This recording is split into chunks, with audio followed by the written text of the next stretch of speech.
everybody, Sarah here. I'm going to go over what our first part of our systems test will be that's coming up here at the end of July and August. So we're going to start with our litter. So on the litter itself, what you're going to be needing to demonstrate competency on is attaching the bridle appropriately. This is a multi-point with a frost knot or a glom knot captured, and then carabiner locked. You're also going to need to demonstrate how to tie interlocking married bowlines with long tails, and your long tails are there to serve as your attendant's backup and as your patient backup. Additionally, on the litter, you're going to want to demonstrate a tie-in for an attendant. Now, there'll be anywhere between 4 to 3 attendants on a scree setup. I only need to see you put in one. So it needs to be attached at the high-strength bar at the head of the litter. And I like to come around the outside. If you come on the inside, it's not wrong. It's just different than what I personally like. And then I come back in, and I have just a really short tail coming out from my prusik purcell. This way I can clip into the litter on my harness and have the weight of the subject in the litter on my harness and not in my arms. Okay?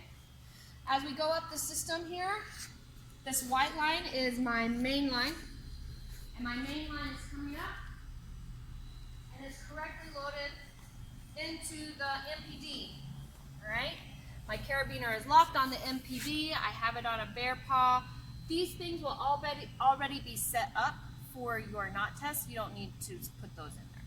I do want you to correctly be able to check and see if your MPD is loaded correctly, so it should grab if you jerk quickly. If you move slowly, it won't grab, but if I jerk, it should grab. Once you've set up this system, the last part of your task is to add the 3 to 1 as if you were going to change to a race. Now you have a pulley already in your MPD there. So you simply need to take your prusik and do your wraps.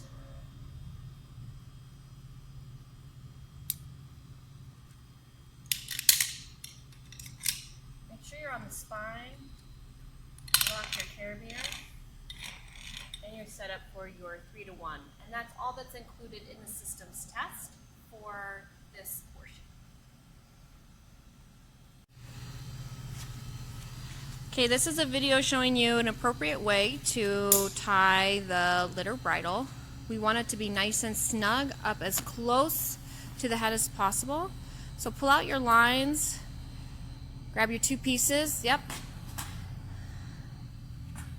Pull your loops out. Okay, Kenny's going to bring in those tails.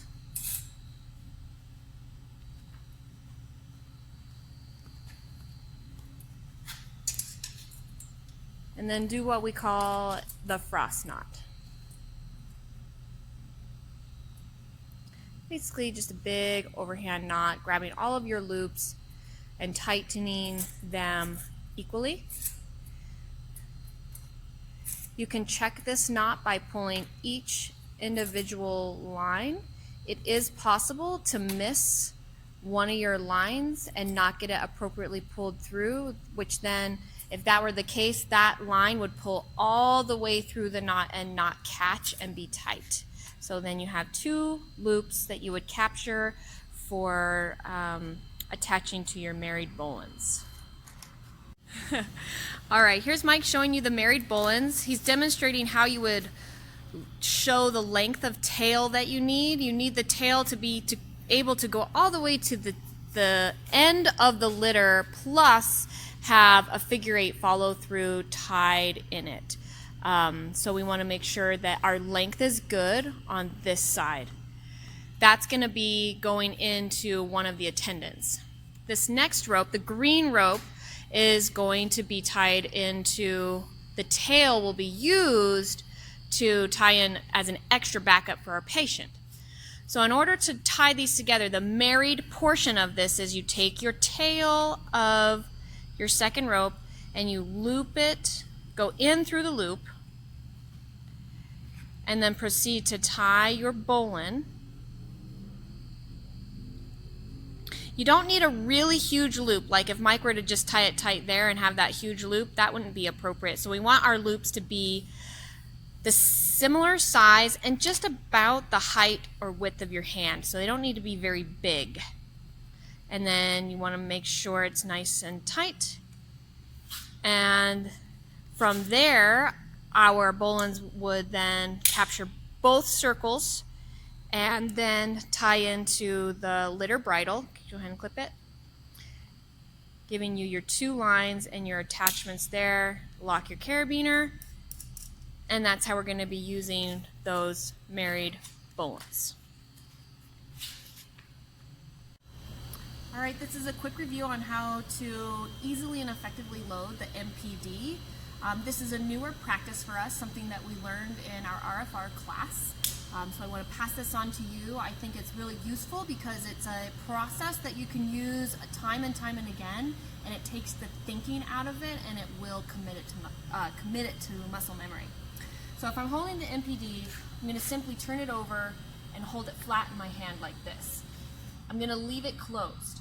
I'm going to be looking at the picture that I see on that MPD, and then I want to orient my rope to mimic that same thing. So on this side is where I need the load to be.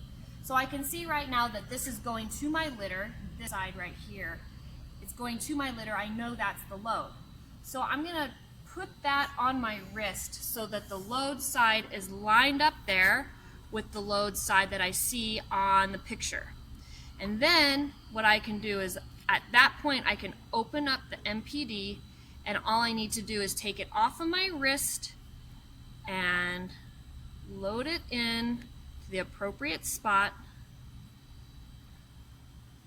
close it up, and then I'm ready to flip it back over. Everything is lined up. Put it into my carabiner, take out the slack, and then I can check and make sure that I've correctly loaded that. I'm going to come over this side. By tugging quick on the load side, and it should lock. If it's not loaded correctly, it will not lock automatically. If I do a slow pull on it, it won't lock automatically because that's what the MPD is built to do. It's supposed to halt a fall, which is that quick break.